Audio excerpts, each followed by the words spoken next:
Hi, everyone, and welcome to episode 66 of the Tick Bootcamp podcast. The title of today's interview is Riding Out Lyme, an interview with Brandi Dean. My name is Richard Johannesson. And I'm Matt Sabatello. Today's podcast guest is Brandi Dean. Brandi Dean is the founder and president of Ride Out Lyme and a founder and advisory member of the Dean Center for Tick-Borne Illness. In 2010, Brandi Dean began to experience the symptoms of a tick disease. She had just finished a 4-year tour in the United States Coast Guard, and she was in her second trimester of her pregnancy. In July of 2011, the severity of her symptoms began to interfere with every aspect of her life. She had vertigo, severe panic attacks, and heart palpitations. At its worst, Brandi Dean would have to take her son to school in a taxi because she was unable to drive. She was diagnosed with Lyme disease after seeing a dozen doctors and was on oral antibiotics for years. Then in 2016, Brandi Dean was bitten for a second time and developed psychosis and went into a dark depression, during which she was bedbound for months. Brandi went to Germany to receive hypothermia treatment and maintains the benefits of that treatment through clean eating, rest, prevention, and low-dose antibiotics when needed. Hey, Brandi Dean, and welcome to the program. Thanks so much for having me. So, Brandi, can you share with our listeners a little about your background? And we're particularly interested in, well, much of your background, but particularly interested in your time when you served in the military. Sure. So I joined the military after living in Manhattan for a couple of years. I walked into a recruiting station on Wall Street. So I joined the United States Coast Guard in 2003. And from there, I did search and rescue and law enforcement on a cutter off the coast of Cape Cod for 2 years, and then worked in Boston for 2 years. Could you share with our listeners what your educational background is? Sure. I went to Boston University, got a degree in business management, and I used to work in hospitality. I was an event planner, general manager for several hotels until I joined the Coast Guard. And because tick diseases are family diseases, we always ask our guests to share with us what your family situation is. Sure. So I'm married. I have 2 young boys. They're 11 years old and 8. Can you share with us when you began to exhibit the symptoms of a tick disease? Sure. So I was pregnant with my second son. I was in my second trimester. And I noticed when I was putting my 2-year-old to bed, I just had this feeling like that gravity was pulling me over. It was kind of this weird sensation, and it, over the course of a few weeks, got worse. Then I started having heart palpitations and just felt a little off.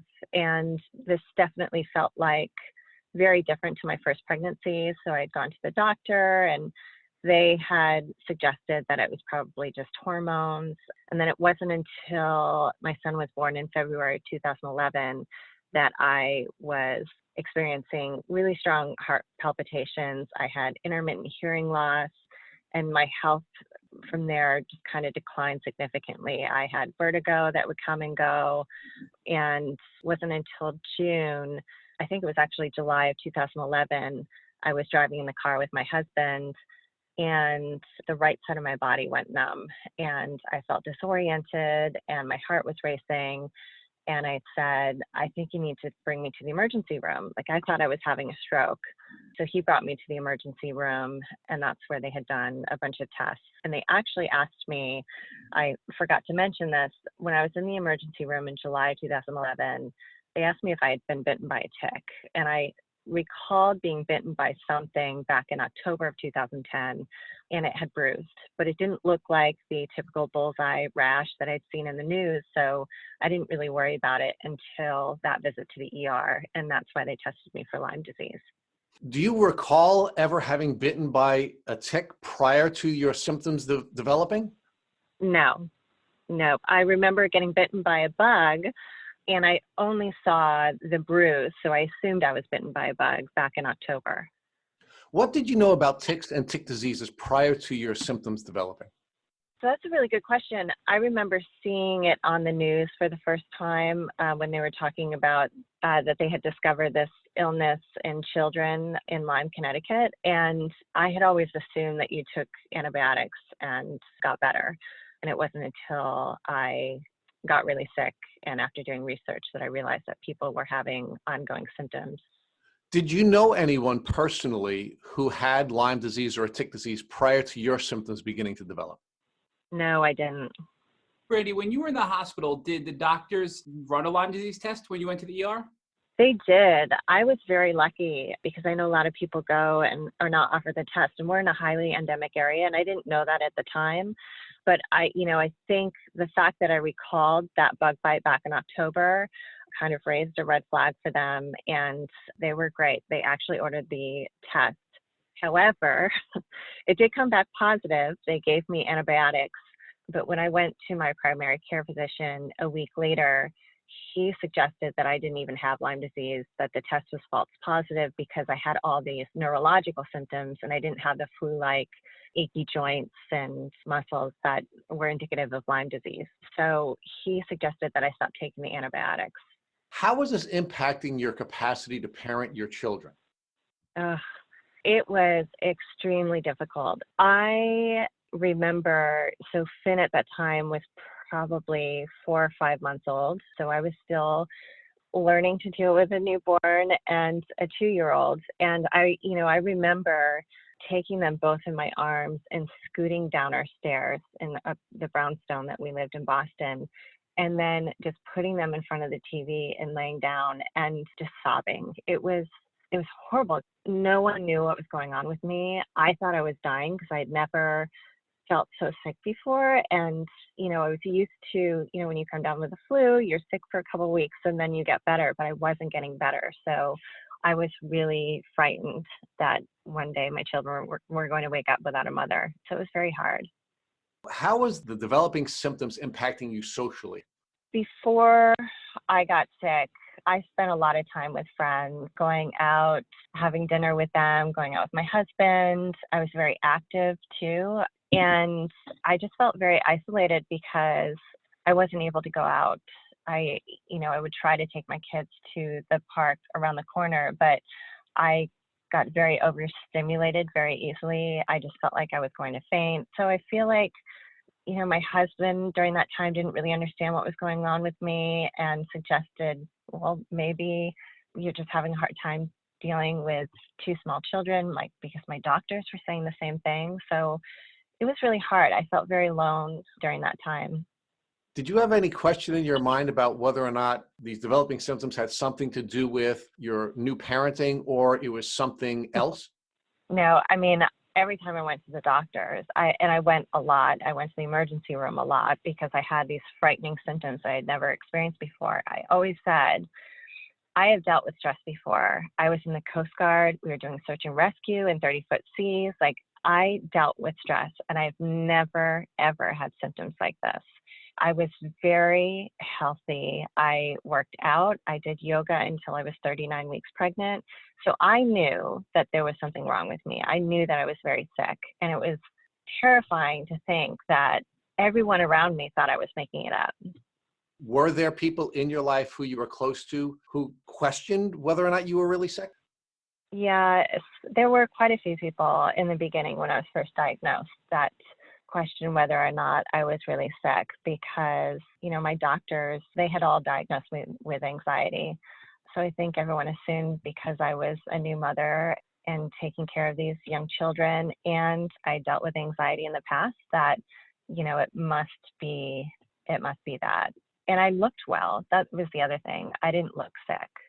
So, Brandi, you were fighting for about 8 months to figure out what was wrong with you, and the ER doctor finally said you had a positive Lyme test. Yeah. How long was the prescription for the doxycycline that he prescribed you? So it was 2 weeks. Looking back, do you think 2 weeks was adequate considering that the Lyme was now in your heart and really was deep in your body? Absolutely not. No.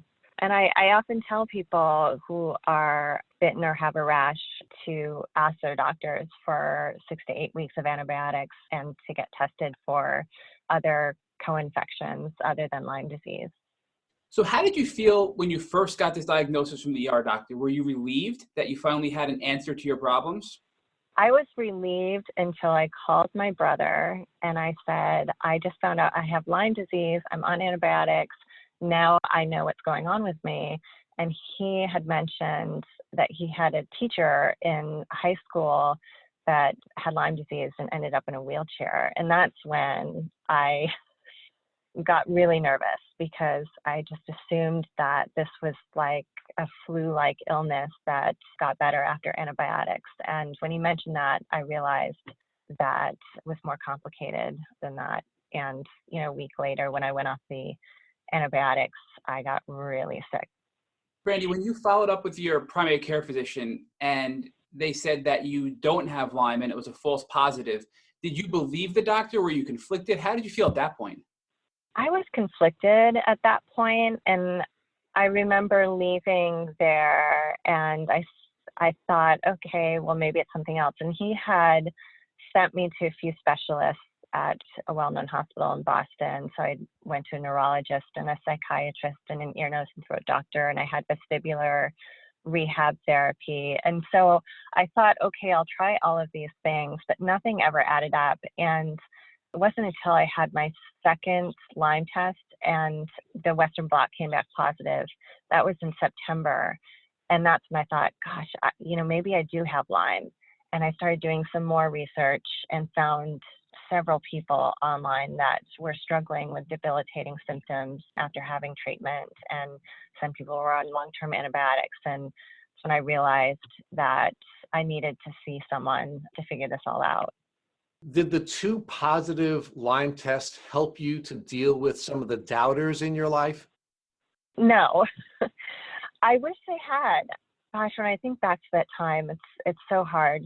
Even with 2 positive Lyme tests, like, people did not believe me. And, when I brought my second test back to my primary care physician, I said, look, I tested positive again from LabCorp, a lab that Mass General Hospital uses. And he said, no, it's not Lyme, Brandi. I bet it's a viral infection causing you to test positive for Lyme. So even with the positive test, it didn't mean anything to anyone except me until I saw an infectious disease specialist in December. Brandi, can you share with us if you were feeling judged by the people in your life who did not believe that you were as sick as you are? I did. And how did that make you feel? How did the judgment make you feel? I was incredibly frustrated. And I say this over and over again, I was scared because I was feeling so sick that I thought I was going to die.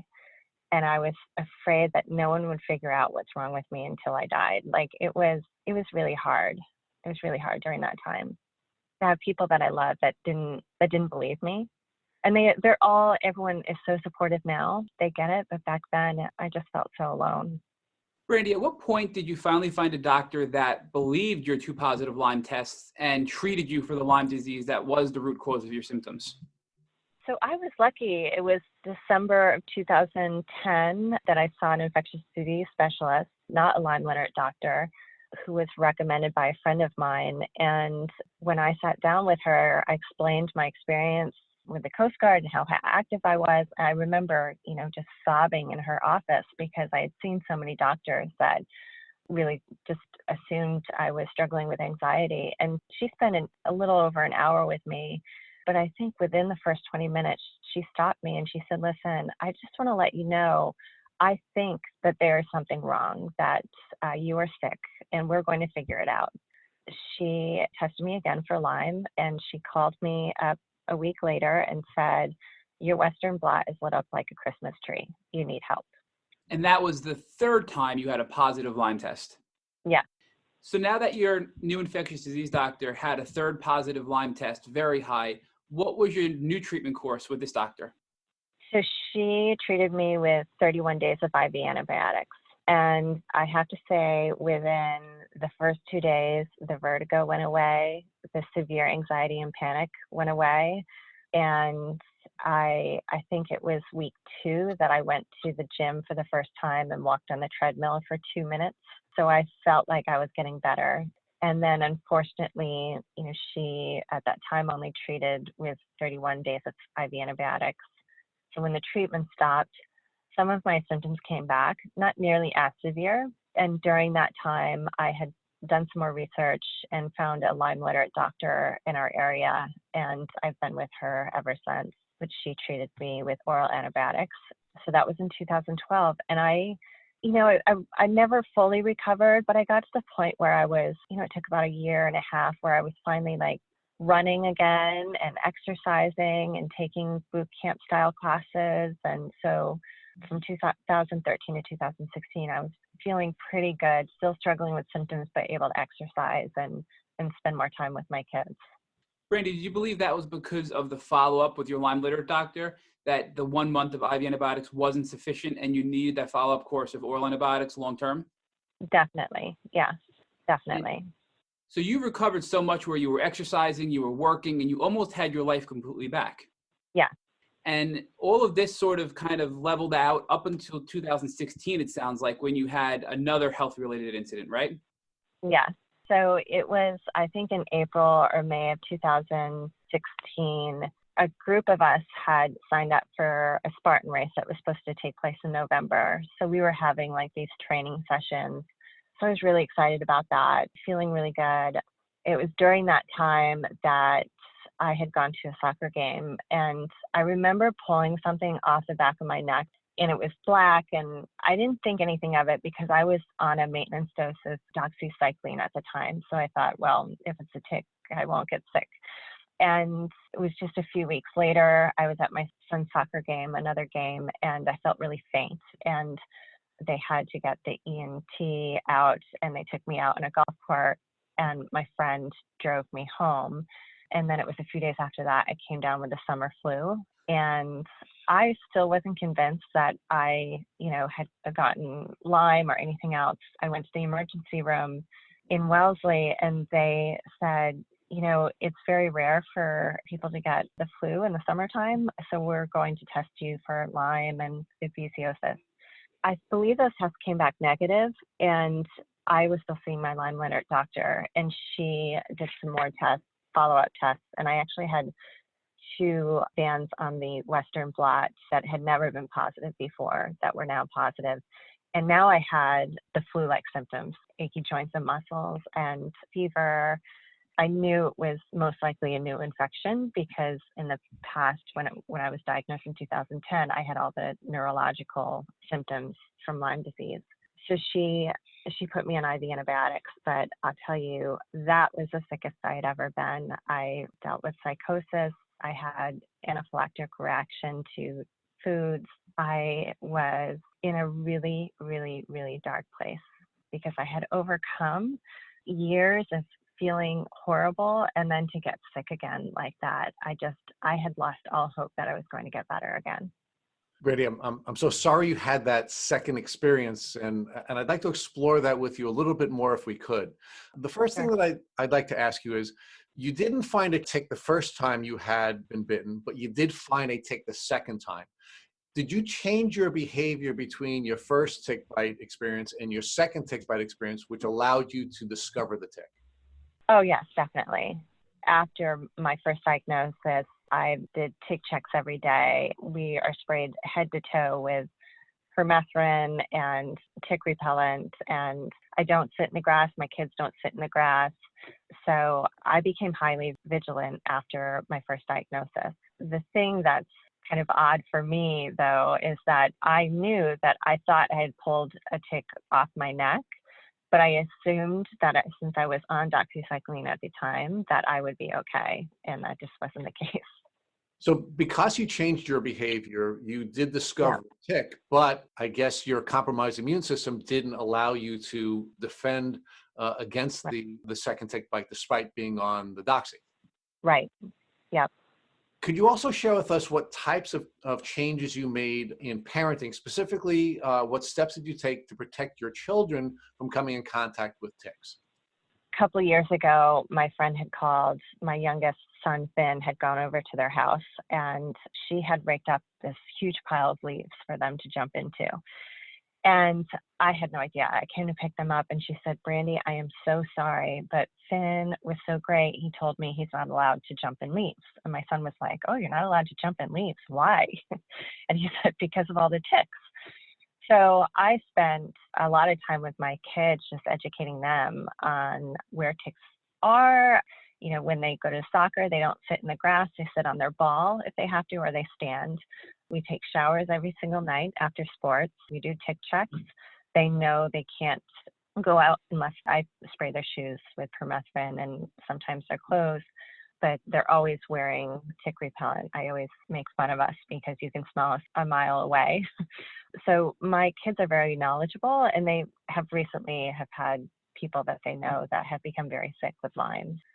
Brandi, we spoke a little bit about the doubters in your life. How did that begin to change? You've indicated now that the people in your life are very supportive of you. How did that transformation in the way you were treated by those people occur? I think a few things happened. When we opened the Dean Center, they were introduced to people that were very sick and who struggled for many years living with debilitating symptoms. And many of my friends now have friends who are struggling with daily symptoms from Lyme, Bartonella, babesiosis, and have had issues finding someone to diagnose them, to treat them. And now that we have all these celebrities that are coming out and sharing their stories, I think people really get it now. At least most of my friends and family members. My doctors are still not on board, but everyone else understands how debilitating this illness is and how hard it is to get a diagnosis. You mentioned the Dean Center, which we're going to ask you if you could join us for a separate podcast that just discuss that part of your journey. But because you mentioned it, I would ask you to please just give a brief description of the Dean Center and what your vision was for the founding of the Dean Center. Sure. So we joined hands with Spalding Rehab Hospital in Charlestown in 2014. So the Dean Center is the first center within an academic medical institution focused on long-term and affordable care for patients living with chronic tick-borne disease. And we decided to fund this project because when I was sick, it was so hard to find a center within Boston that was willing to treat me. So I felt completely ignored by the medical establishment, and the Dean Center has been wonderful in that it takes in patients who are dealing with chronic symptoms due to tick-borne illness. Brandi, so you were still on the doxycycline from your Lyme litter doctor from your first infection when you got bit and got infected again a second time, but yet you still got sick. So why do you think you got sick while on doxycycline? You know, I think my immune system is compromised from the first infection. I was still dealing with symptoms, and I was on a very low dose of doxycycline during that time. So I think that's probably why I got really sick again. And also, there's so many different strains of Borrelia, and there's Bartonella and Babesia, and I know doxycycline is not the medication of choice for all of those infections. So it could be a number of reasons. I'm not really sure. And what new antibiotics did your Lyme litter doctor put you on to now combat the new infection of Lyme disease? And you also had at this point, I believe, Bartonella and Babesia as well, right? Yes, that's correct. So I was on IV Rocephin, IV clindamycin. I went on ribampin. I tried the daptomycin protocol by Ying Zhang. So I went on a number of different IV antibiotics for a year. And Brandi, what led you from all of these varying antibiotic treatments to Germany, where you ultimately ended up to go to the Clinic St. George in Germany for hyperthermia treatment? So I got better on the IV antibiotics, but I was still unable to drive long distances, and I still felt very sick. So I probably was functioning at around 60% before I went to the St. George Clinic. And I was still struggling with this really dark depression that I'd never felt before. So I spoke to several people who had gone to the clinic and who improved significantly, and did a lot of research and met with a doctor from the St. George Clinic, and finally decided that I would go. So I went in July and August of 2017. What were your feelings? I mean, it must have been a scary thought to travel to Germany for this, what we call here in the States, experimental treatment that may or may not be beneficial to heal you. Right. So I remember years before that, I'd heard of people going to this clinic, and I'd said, there's no way I will ever have that. That treatment's way too aggressive for me. But I tried everything, and all I wanted to do was be there for my children, to go to their games, to watch them participate in life, and I was barely functioning. So I felt like I didn't have a choice. I also had spoken to several people who were doing really well after the treatment. So I asked a family member to go with me, and the night before, I almost canceled. I said, there's no way I can do this, but we went through with it. And it's honestly the best thing I ever did, because when I got back, I was exercising again, and I was able to drive my kids around to their sports, and I felt so much better. I was actually symptom-free for 7 months and felt amazing. So Brandi, we've had several other guests who have had hyperthermia, and they've had varying experiences. So what was it like waking up from the hyperthermia treatment? So for me, the first thing I noticed is my head. I had clarity for the first time in 7 years, and I was really tired. And then the next morning, my aunt and I went for a long walk. And that following weekend, we went to Austria and walked up this really steep hill up to the castle in Salzburg. And I wasn't able to do stuff like that before. And it was hard. It was very difficult because it is the therapy itself is very intense. It's hard to be away from your family. You're in a different country. But if it wasn't for my aunt, I don't know if I would have gone through with my second hyperthermia treatment. And I did. And I always tell people, I get a lot of calls from people who are thinking about going to the clinic. It's very expensive. And I always tell people, I don't think it's a cure. It helped me, but there are several people that have gone that have had no improvements, and I'm not really sure why. Would I go back again? Yes, definitely. But it's definitely a choice that you have to make for yourself. So Brandi, from what I understand, the hyperthermia is effectively heating your body up to a temperature that Lyme can't survive in, and they pump antibiotics into you while you're in this medically induced sort of sleeping state. And the Lyme bacteria will be killed off. However, it doesn't kill off some of the co-infections. Is that correct? So that's correct. So for me, during that time, I was clinically diagnosed for Bartonella and Babesia. I actually had a positive test for Babesia duncani. And my Babesia and Bartonella symptoms, I believe they went dormant during the 7 months that I was symptom-free. I'm not really sure, because I was not experiencing any symptoms whatsoever. It was the first time in a long time that I had felt normal again. And you mentioned that you went back a second time for hyperthermia. So did you return to Germany at a later point for a follow-up therapy of the hyperthermia? Oh, no. So I had 2 hyperthermia treatments within the 2 weeks that I was there. Is that standard protocol to do 2 different treatments while you're there? Yeah. Yeah. How are you feeling today? Now let's fast forward to where you are today. I mean, you sound great. You look great from your Instagram. You're doing such great work in the Lyme community. I was doing great up until June. And the thing about this illness is you have to manage your life differently. And when I say that, I'm very busy with Out Lyme and events of the Dean Center. And, I've come to realize I can't have my hands in everything anymore, because stress, lack of sleep, travel, all of those things cause me to have really bad symptoms. Since June, I've been feeling kind of run down, like I have the flu. And so now I'm trying to figure out what is next for me. I think I may work with someone to help build up my immune system and work on my diet and see if that helps. But I definitely have been feeling the effects of all the hard work we did in the beginning of the year. And I'm struggling with all the Lyme symptoms again, the brain fog. And so it's tough, but, we'll figure it out.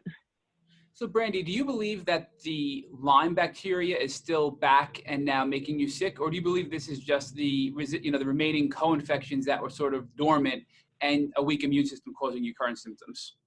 That's a good question. I don't know. I do think that, I still test positive for Lyme, even on a urine test recently from Ceres Labs. And I believe that test actually tests the antigen, the Lyme antigen. So I still come up positive for Lyme. I do believe that I'm struggling with an underlying infection. What that is, I'm not really sure. And, a compromised immune system. Brandi, you've been on some unbelievable journey, and as a consequence of going on this journey, you've clearly changed. Can you share with our listeners how this has changed you physically, how this has changed you spiritually, how this has changed you emotionally, and what kinds of things have you done as a consequence of this transformation that you've gone through? So I'll tell you about the good things that have happened, because I think that's so important, because living with chronic illness is really hard. You lose a lot of friends, and I still feel sometimes different because I'm not able to stay out as late. I'm always the first one to leave a party or a dinner. But, the one thing that has happened is this community is such a supportive, compassionate group of people. I feel like I've made so many friends that I can reach out to when I'm having a difficult day, and these people have lifted me up every single day. And there are people out there that are just struggling, that are sicker than I am right now, and are still helping others, by raising awareness and educating others and helping people find resources. And it's just incredible. And I'm inspired by this community every single day. The other thing is my kids are the most compassionate boys you'll ever meet, because they've seen me when I was very sick. And we always talk about turning our pain into passion. And, we've overcome this as a family by opening up the Dean Center, by fundraising for other nonprofit events to help people. And that's been so nice to see. However, there isn't a day that goes by, there isn't a second that goes by that I'm not thinking about my health and preparing for the next day or the next hour. Or if I have an event, I have to make sure that I have nothing planned the week before, that I'm resting, that I'm napping, that I'm going to bed early. And I constantly worry about my kids, because I can't imagine watching my children go through what I went through. We are again going to invite you for a separate podcast to talk about the brilliant work and the generous work you're doing with Out Lyme. But you did describe a little bit about Out Lyme during the earlier portion of your answer. So can you share very briefly what you're doing with Out Lyme and how that became a passion of yours? Yeah, so Out Lyme is now a nationally recognized charity ride event. We collaborate with SoulCycle to raise funds for grants for adults in need of financial assistance for their treatments, and we will start taking applications in the beginning of the year 2020. So this started after a friend brought me to SoulCycle in 2013, 2014, and it was my first spin cycle class I'd taken since I had been sick. And I was so inspired by the instructor that day and the class and the people. And I thought, gosh, it'd be great to bring our community together in this space to raise funds for people in need. And, it's great to see people that have been struggling with Lyme that are feeling well enough to just sit on a bike and pedal slowly in the back. And they bring their friends and they feel supported. And we will be in several cities next year doing it again.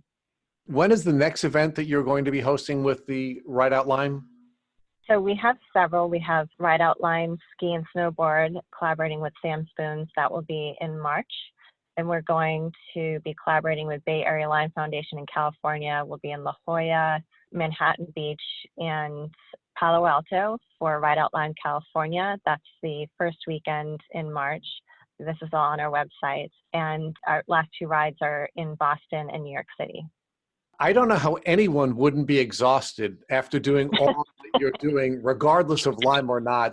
We do have one last question for you before we, again, beg you to come back so that we can discuss both your work with the Dean Center and Out Lyme. But I do have one last question that we ask every guest. And we started to touch on this with you a little bit earlier, but I'm going to ask it again. If, God forbid, tomorrow morning you woke up and you found that you had a tick biting you on your arm, what would you do? Well, I just read your tick blueprint on your website, and I think it's amazing. And I'm going to start sending that link to everyone because it has all the information that I would give someone. One, save the tick, send it off for testing, treat the bite. I always say treat the bite because you just never know that the tests out there are not that accurate. And just continue to watch for symptoms after treatment. And hopefully that never happens. Thank you for listening to the Tick Bootcamp interview with Brandi Dean. To our listeners, we have a call to action. First, if you'd like to learn more about Brandi Dean and her tick disease journey, please visit her Instagram at Out Lyme. Second, if you enjoyed this episode of the Tick Bootcamp podcast, please share it with your friends by using the social media buttons you see at the bottom of the post. Third, we here at Tick Bootcamp have created a Tick Bite blueprint that has been inspired by the information that has been shared with us by past podcast guests. We urge you to visit our website at www.tickbootcamp.com to view the blueprint. We would appreciate it if you would contact us with any suggestions you have for improvements. Fourth, don't forget to subscribe to this podcast on iTunes, Google Play Music, or Spotify to get the automatic episode updates of our Tick Bootcamp podcast. And finally, we thank you, our listeners, for your comments on our past podcast episodes.